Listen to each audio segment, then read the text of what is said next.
HiTV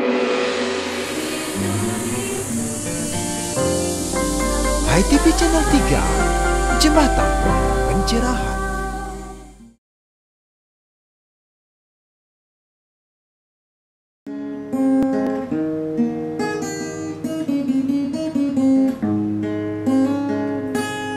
Yang Widih Om Yang Widih, Tuhan yang Maha Esa. Yang Widih Om Yang Widih, Ide yang Pramekawi. Yang Widih Om Yang Widih, Tuhan yang Maha Kuasa. Yang Widih Om Yang Widih, Sangkan para Hindu madi.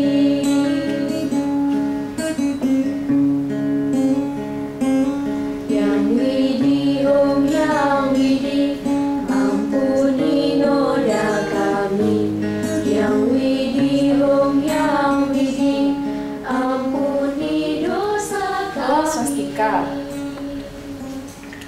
Pemirsa HiTV Channel 3, kita dipertemukan lagi dalam kanal YouTube HiTV Channel 3, Jembatan Pencerahan.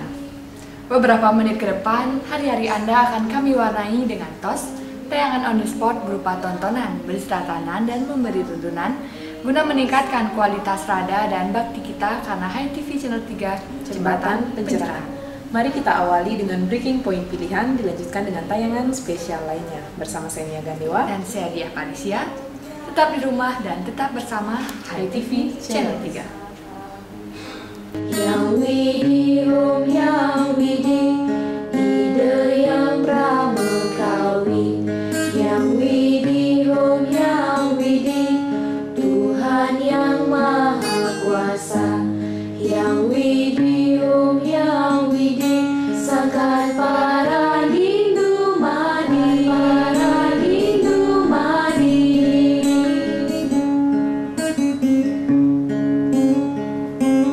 Yang Widih Om Yang Widih, ampuni noda kami. Yang Widih Om Yang Widih, ampuni dosa kami. Ampuni dosa kami.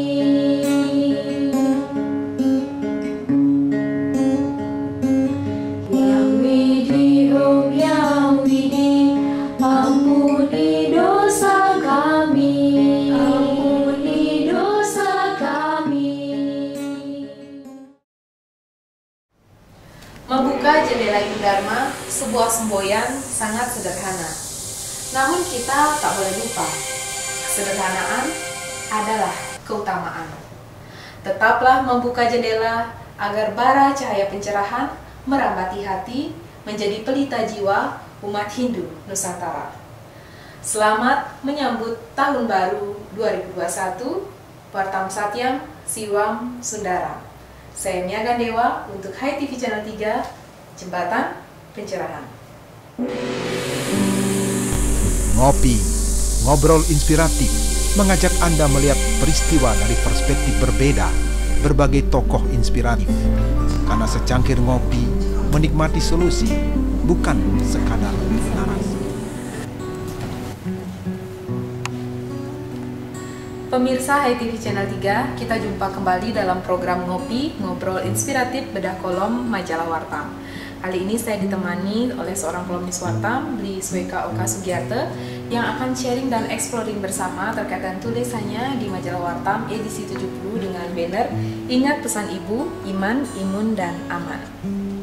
Pemirsa, kalau kita buka day by day setiap halaman di Majalah Wartam, kita akan menemukan tulisan Bli Sweka di halaman 56 dengan judul Bala dan Kala. Seperti apa definisi bala dan kala, lalu apa hubungannya dengan Ayurveda?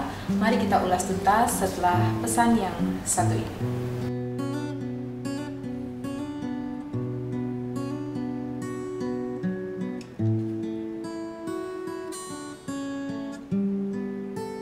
Betul. Pemirsa HiTV Channel 3 masih ditemani Kopi Esko, Exploring, Sharing, dan Coaching. Napi Orti, Bli Sweka? Setengkara becek-beceknya. Ya, menarik sekali tulisan Bli Sweka di Majalah Wartam edisi 70 dengan judul Bala dan Kala. Sesungguhnya apa sih definisi Bala dan Kala itu?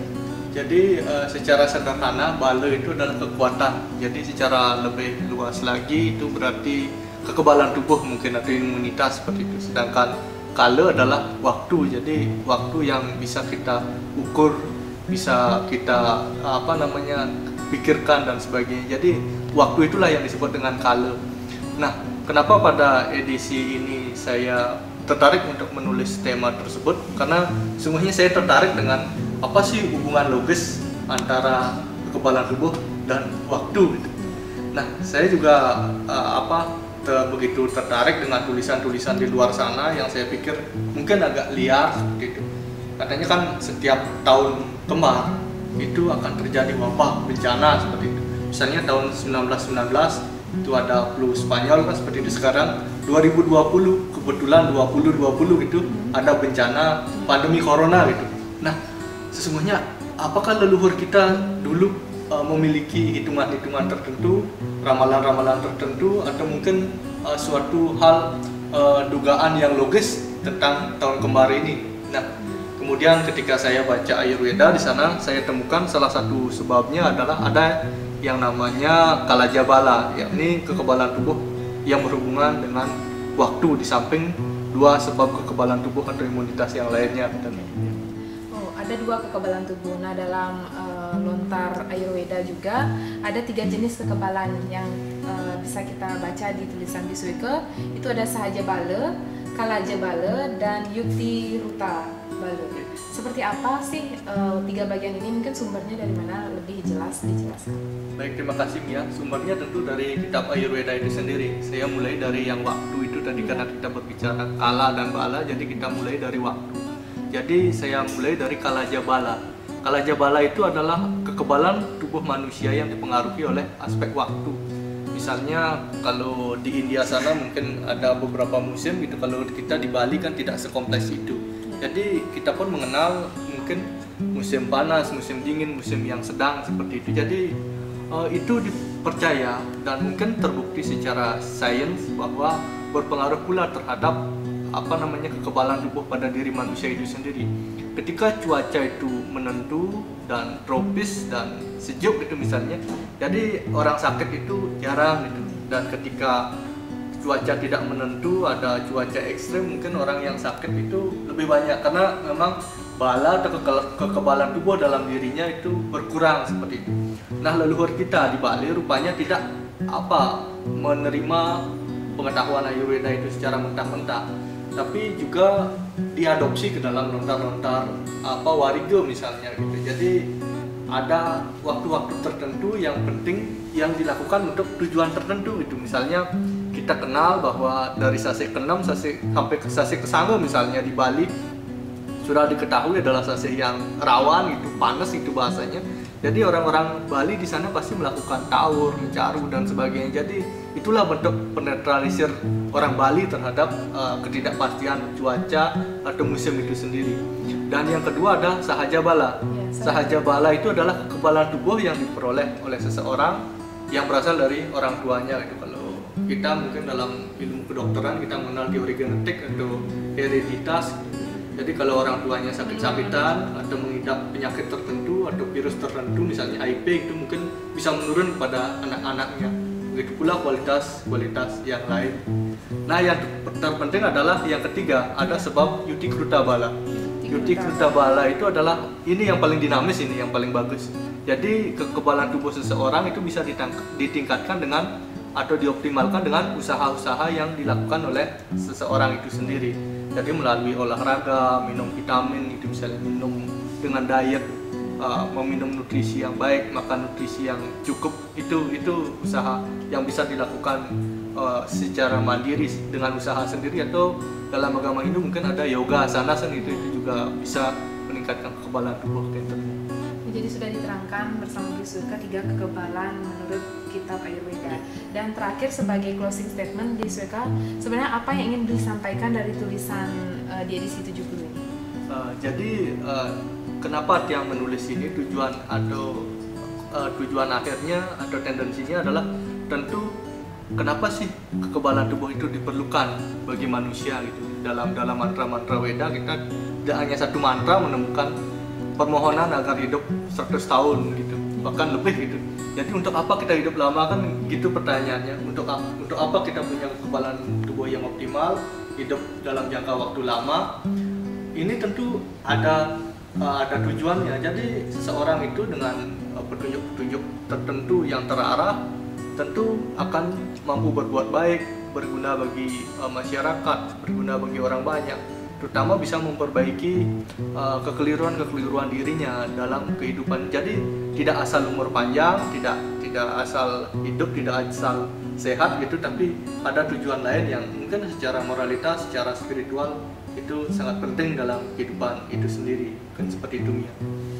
Terima kasih Bu Sweke atas urayanya. Demikian pemirsa HiTV Channel 3, itulah tadi telah kita simak bersama ngobrol inspiratif bersama Bu Sweke Oka Sugiarto.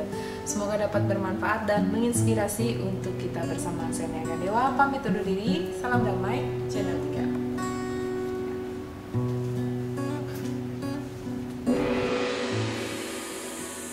Ambillah pagi, bawa ke siang hari, genggamlah siang hari, bawa ke senja hari, sambil ucapkan kata dengan selasa makna. Lalu ambillah pagi, bawa ke siang hari, genggamlah siang hari, bawa ke senja hari. Sambil ucapkan kata dengan selaksa makna, bawa ke dalam raga menjadi mantra jiwa. Sambil ucapkan kata dengan selaksa makna, bawa ke masa depan dengan penuh harapan, dengan penuh cahaya. Selamat Tahun Baru 2021 untuk seluruh umat Hindu se-Nusantara. HiTV Channel 3, Jembatan Pencerahan. Lalu ambillah pagi, bawa ke siang hari, genggamlah siang hari, bawa ke senja hari, sambil ucapkan kata dengan selaksa makna, bawa ke masa depan dengan penuh harapan. Mari kita berlayar, ikuti burung camar, mari kita melayang bagaikan para elang. Ngopi, ngobrol inspiratif, mengajak Anda melihat peristiwa dari perspektif berbeda, berbagai tokoh inspiratif. Karena secangkir ngopi, menikmati solusi, bukan sekadar narasi. Yang ternyata dilanda pandemi COVID-19 sampai akhir tahun. Dan kini muncul hashtag ingat pesan ibu 3M. Mari kita mulai mencari solusi untuk mengingatkan kita bahwa yang lebih penting adalah laksanakan pesan ibu. Tidak hanya ingat pesan ibu. Jadi clue-nya akan saya bocorkan sedikit, aman dan nyaman. Aman dan nyaman dalam imun, iman dan aman, nyaman di rumah saja, nyaman memakai masker, nyaman dan aman juga di masyarakat. Mungkinkah keadaan ini akan terjadi di tahun 2021? Ketika berbicara aman, kita berbicara tubuh kita, fisik kita. Ya, jadi aman itu berkaitan dengan fisik, sedangkan nyaman berbicara tentang psikis kita. Ketika tubuh kita aman, peluang jiwa kita juga akan nyaman. Nah, keamanan dan kenyamanan inilah yang sebetulnya menjadi esensi dari pesan ibu di masa pandemi ini. Bagaimana kita mengamankan diri kita, kesehatan kita dari peluang terinfeksi oleh virus itu, yaitu dengan memakai masker, mencuci tangan, menjaga jarak. Nah, persoalannya bagaimana kita bisa nyaman dengan ketiga protokol tersebut? Ya, tentu saja harus dibarengi dengan kesiapan kita untuk beradaptasi dengan situasi baru tersebut.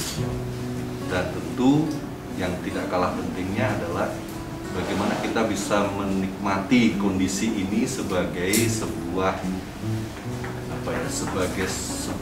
pemberian, sebuah anugerah yang diberikan oleh Tuhan kepada kita sebagai sebuah mekanisme alam untuk menghadirkan sebuah pola kebiasaan baru yang mau tidak mau kita ke depan juga akan berhadapan dengan fenomena revolusi industri, bagaimana kita bisa nyaman dengan internet dan sebagainya, dan fenomena COVID ini menjadi sebuah titik tolak, titik awal yang akan mengubah kebiasaan kita menuju era yang selama ini sebelum pandemi COVID semua seakan bebas merdeka, mahardika, memerdekakan diri, membahagiakan diri lewat upacara yang kalau dicermati lebih mendalam, apakah itu ke arah spiritual atau spiritual, kita jadi tidak tahu.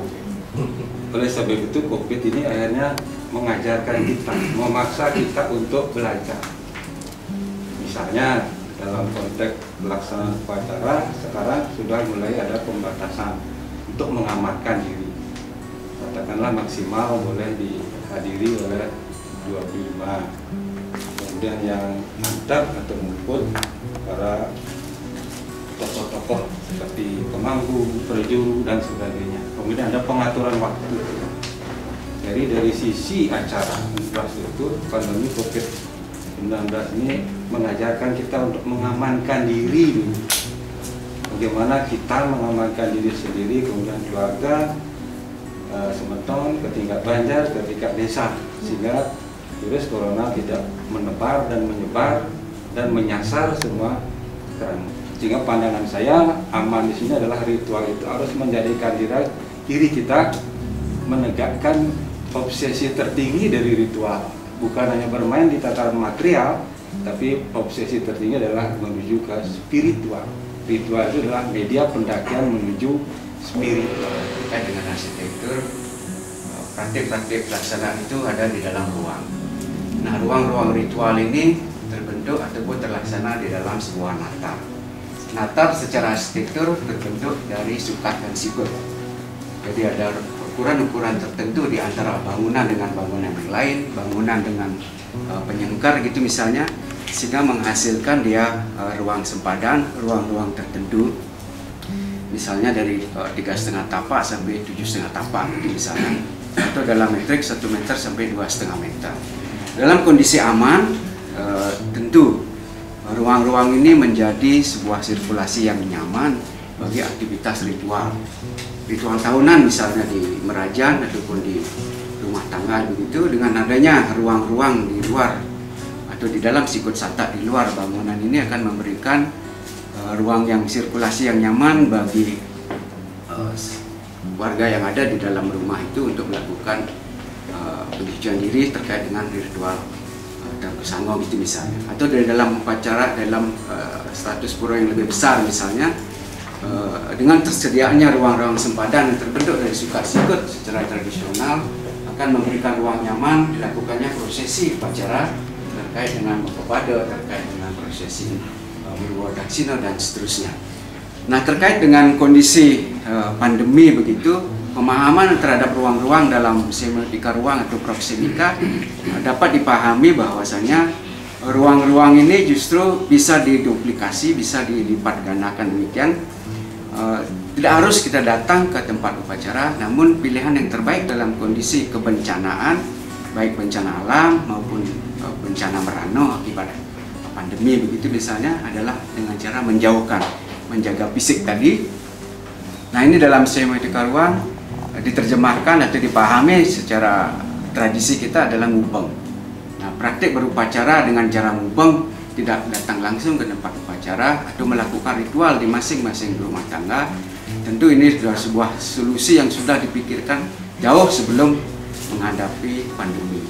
Jadi ngubeng adalah sebuah tanda kutip sebuah diksi yang dipilih untuk melaksanakan upacara dalam suatu situasi pandemi sehingga tetap aman bagi diri sendiri, nyaman bagi komunitas yang melakukan ritual tersebut.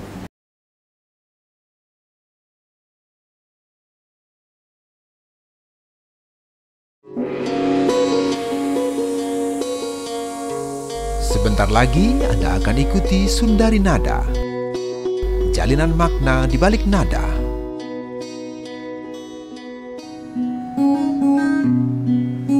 Marilah belajar manifestasi Tuhan, menjaga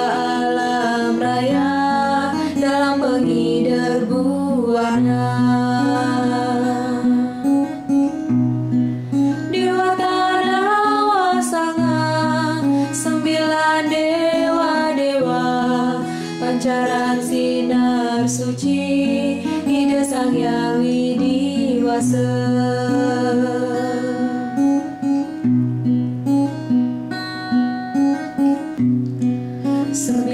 Dewa-dewa beserta senjatanya menjaga keselamatan 8 arah dunia.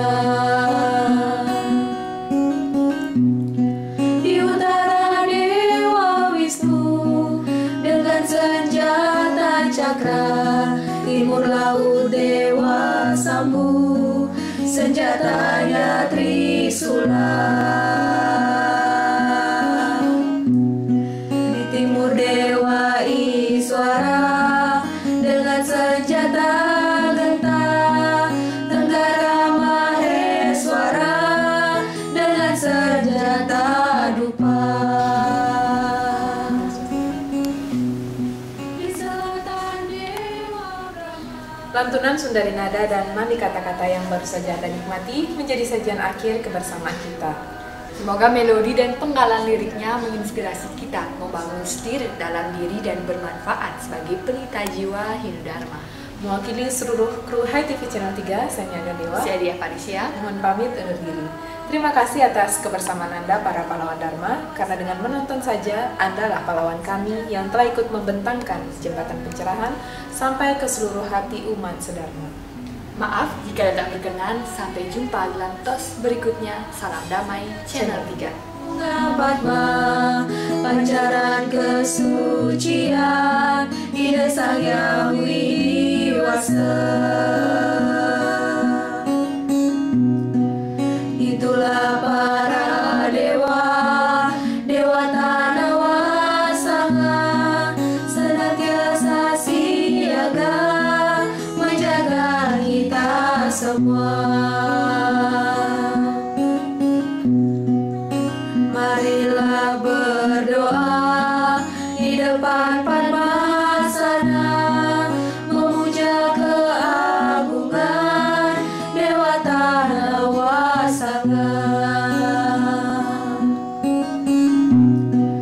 Itulah para dewa, dewa Tanah Wasanga, senantiasa siaga menjaga kita semua.